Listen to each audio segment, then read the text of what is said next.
হোঁচট খাইতেই পারে মানুষ, চলতে গিয়ে মানুষ পিছলা খায়, তাই বলে কি পিছলা খাইয়া আর সোজা হইয়া দাঁড়ায় না, না ফিরেই থাকে? তো এইটা তো উচিত, ভুল হবে। চলার পথে অনেক দিন চোখ নামায় রাখছি, আজ হয়তো নারীর প্রতি নজর পড়ে গেছে, হ্যাঁ ভুল হইতেই পারে।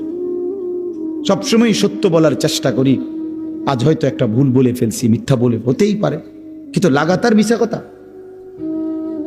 বুঝছেন নি আমার কথাটা? প্রত্যেক দিন মিশা কথা, প্রতিদিন বুঝি মানুষের সুদ খায়, প্রতিদিন বুঝি ওজনে কম দেয়, প্রতিদিন বুঝি কাস্টমারের ঠকায়। এটা কি মুসলমান?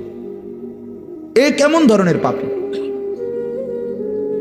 30 বছর বুঝি প্রত্যেক দিন টেলিভিশন চলবে আপনার ঘরে, প্রতিদিন আপনার ঘরে নিয়ম মাফিক নাচ গান নর্তকের ছবি চলবে। আপনাদের আখিরাত নাই? আপনার বিবি বাচ্চার আখিরাত নাই? তো এরা মরলে কোথায় যাবে? এদের পরিণতি কি হবে? আর আমি বাবা হিসাবে, অভিভাবক হিসাবে কি দায়িত্ব পালন করলাম? খাট পালং আর সোফা, ফার্নিচার, কাঁচের প্লেট আর নুনের বাটি, এটাই ছিল জিম্মাদারি না? একজন মুসলমানের দায়িত্ব তার স্ত্রী সন্তানের জন্য এই শুধু খাট পালং আর সোফা ফার্নিচার ব্যবস্থা করা, এই তো না? বলেন না বাবা, বলেন তো কি দায়িত্ব ছিল? কোরআন শরীফে আছে, ওয়া'মুর আহলাকা বিস-সালাহ ওয়াসতাবির আলাইহা। আল্লাহ তাআলা বলেন, নবী আপনাকে বলছি, প্রতিটা বান্দাকে ঈমানদার বলে দেন, হে ঈমানদার, তোমরা প্রত্যেকেই নিজ নিজ পরিবারের সদস্যদেরকে নামাজের আদেশ করো। এই যে জিম্মাদারি, আপনার দায়িত্ব কি আল্লাহ বলছে, ওয়াসতাবির আলাইহা, এবং তুমি নিজেও নামাজের উপরে মজবুত থাকো। তো বাত্তরকারী আল্লাহ বলে, লা নাসআলুকা রিজকা, তোমাদেরকে রিজিক দেওয়ার জন্য আমি তোমাদের কারো সাহায্য আমার লাগবে না। নাহনু নারযুকুকা, আমি একাই সকলকে রিজিক দেব। কি সুন্দর কথা! মানে বিষয়টা আমি দেখব, ভাতের ফিকির আমি করব, রিজিকের ফিকির আমি করব, তুমি সেজদার ফিকির করো, স্ত্রী সন্তানের ইবাদতের ফিকির তুমি করো, ওদের ভাত তরকারির ফিকির আমি করব। ওমা কুন্না আনিল খালকি গাফিলিন, আল্লাহ বলে, বান্দা আমি আমার একটা সৃষ্টির ব্যাপারে 1 সেকেন্ডের জন্য গাফিল নই। সাতবক জমিনের নিচে যেই পিঁপড়া হাঁটে, 7 আসমানের উপরে যেই ফেরেশতা হাঁটে, আমি দুইটাকেই সমান নজরে দেখি, একই মুহূর্তে দেখি, একই মুহূর্তে দেখি। হিমালয়ের চূড়ায় আমি যখন আমার সৃষ্টি মাখলুকের রিজিক পৌঁছাই, আটলান্টিক মহাসাগরের গভীরেও তখনই রিজিক পৌঁছাই। আমি আল্লাহ, তুমি আমার কি মনে করছো? ওয়া ইম মিন শাইইন ইল্লা ইনদানা খাযাইনুহু, আল্লাহ বলেন আমার কাছে কোনো কিছুই স্টক সীমিত নয়, বড় খাজাইন, সমস্ত কিছু আমার কাছে ভান্ডারে ভান্ডারে ভান্ডারে ভান্ডারে ভান্ডারে ভান্ডারে। তুমি মনে করছো নাকি তাড়াতাড়ি আইয়ে সিরিয়ালে দাঁড়ানোলে শেষ?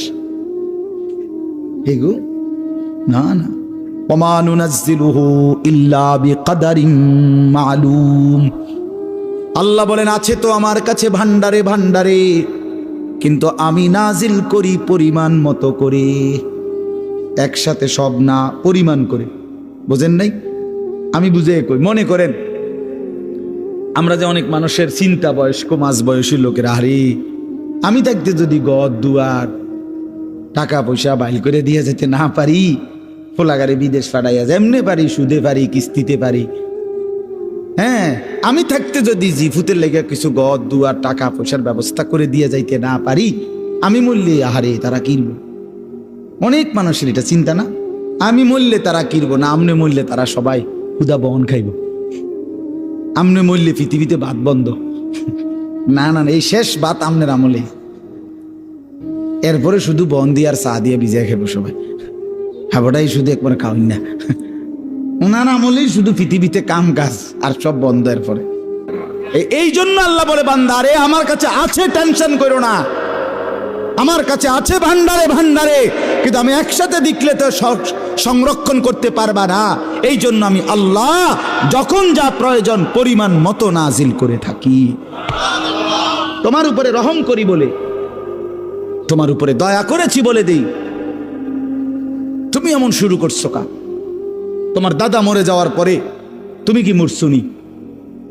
তাইলে এই পৃথিবীতে আগের মানুষ মরে যাওয়ার কারণে কি পরের মানুষগুলো মরে গেছে? তো আমি মরলে তারা কষ্ট পাইবে কেন? কথা বোঝেন না?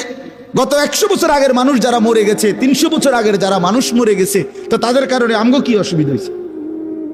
তো আমি মরে গেলে আমার পরবর্তী জেনারেশনের কি অসুবিধা হবে? হায়াত থাকলে রিজিক আছে, হায়াত থাকলে কি আছে? এই জন্য আমি আপনাদের কাছে অনুরোধ করলাম, ভাই দয়া করে আমরা প্রত্যেকেই এই কথাটা, এই যে কয়জন আল্লাহর বান্দা বসছেন, চাচারা, বাবারা, নওজোয়ান ছেলে তোমরা, আমার ভাই, নিজেকে আমরা মুসলমান মনে করি, আল্লাহ আমাদেরকে এই দৌলত দিছেন। আমরা যদি আল্লাহকে ভুলে যাই, আখিরাতকে ভুলে যাই, বিশ্বাস আল্লাহর কসম, তাহলে আর আমাদের জীবনের কোনো মূল্য থাকে না। আমি শক্ত বললাম আর কি, কিন্তু বাস্তবতা এটাই, মানুষের কোনো পরিচয় থাকে না। কোরআন শরীফে একেবারে আমি বললে রাগ করার কিছু নাই, কোরআন শরীফে স্পষ্ট আছে। আল্লাহ বলছেন, যে মনের ইচ্ছা মতো চলে, আমার হুকুমের খেলাফ, নিজের মনে যা চায় তাই চলে, কসম আল্লাহর, আল্লাহ বলছে, হে নবী শুনেন, সে কোনো মানুষ না, ইনহুম ইল্লা কাল আনআম, সে শুধুই জানোয়ার। ইনহুম ইল্লা কাল আনআম, এটা নফি ইস্তিসনা, মানে আর কিছু নয়, তার পরিচয় আর কিছুই নয়, শুধুই চতুষ্পদ জন্তু। তাহলে কঠিন কথা আল্লাহ বলছে। এই জন্য যে জীবনে আখেরাত নাই, যে জীবনে পরকালের কথা নাই মনে, সে জীবন জীবন না। আপনি আপনার মন মতো আখেরাত সাজাইলে হইতো না। একবার না, শত শতবার আল্লাহ বলছে, বান্দা ভুলে যেও না, ভুলে যেও না, ভুলে যেও না, এই হাসি, এই কান্না, এখানকার সুখ, এখানকার বাড়ি, এখানকার সম্পদ, এখানকার ছেলে মেয়ের উপার্জন, এটা মিলাইয়া তৃপ্ত হইয়া যাইও না যে আমার পরিকল্পনা শেষ, আমার টার্গেট শেষ, আমার দুনিয়ায় আগমনের উদ্দেশ্য শেষ। না বান্দা, তোমাকে সামনে যেতে হবে, কবরে, আখেরাতে, হাসরে, ফুলসিরাত পার হইতে হবে। তার জন্য সামানা কোথায়, তার জন্য তোমার পাথেও কোথায়, সেটা মিলাও, সেটা মিলাও, সেটা দেখো। আফসুসের ব্যাপার, আজকে আমার দেশ, আমার সমাজের মানুষ, বয়স্ক 60 বছরের, 70 বছরের মুরব্বীরা, অনেকের জীবন তৃপ্ত, অনেকের জীবন সন্তুষ্ট হয়ে গেছে এই কথার উপরে যে 3টা ছেলে ছিল, 3 জনেরই বিদেশ পাঠিয়ে দিছি, 4টা মেয়ে ছিল, 4টা মেয়েই বিয়ে দিয়ে ফেলছি, একটা বিল্ডিং করছি, শহরে জায়গা কিনছি, ব্যাংকে টাকা জমাইছি, ব্যবহারের একটা গাড়ি আছে, খালাস, দুনিয়ায় আসার উদ্দেশ্য কামিয়াব, দুনিয়ায় টার্গেট ফিল আপ, আর কোনো কাজ নেই। যে জন্য আসছে উদ্দেশ্য হাসিল হয়ে গেছে, এটাই দুনিয়ায় আসার উদ্দেশ্য, ঠিক না? কথা বলেন না কেন? 3 ছেলে বিদেশ পাঠানো, 4 মেয়ে বিয়ে দেওয়া, একটা বাড়িতে বিল্ডিং করা, অত্যাধুনিক টাইলস ব্যবহার করা, এখন আপনি সুখে খান, এখন ফ্যান চলে, এখন এসি চলে, এখন আপনার ছেলে মেয়ে টাকা পাঠায়, আর আপনি আরামসে ভাত মাছ চাল ডাল খাইতেছেন, আর গপসপ গল্প গুজব করতেছেন, টেলিভিশনে নাচ গান দেখতেছেন, খালাস জিন্দিগি না?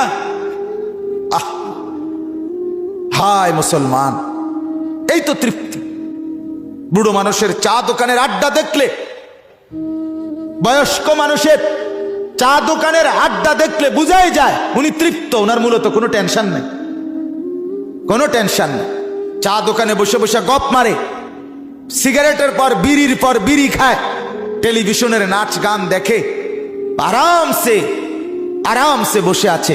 তার মানে মরবে, পরকাল আছে, এই ভাবনাই নাই, এই ভাবনাই।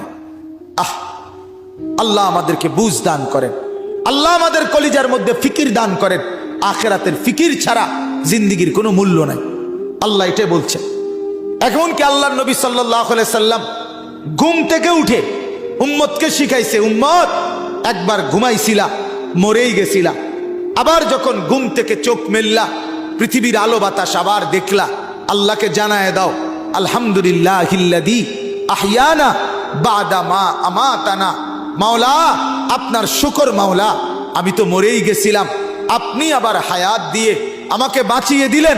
তবে আমি জানি মাওলা, এই মরা আর বাঁচার খেলায় একদিন ঠিকই ওয়া ইলাইহিন নুশুর, আপনার কাছে ফিরে যেতে হবে,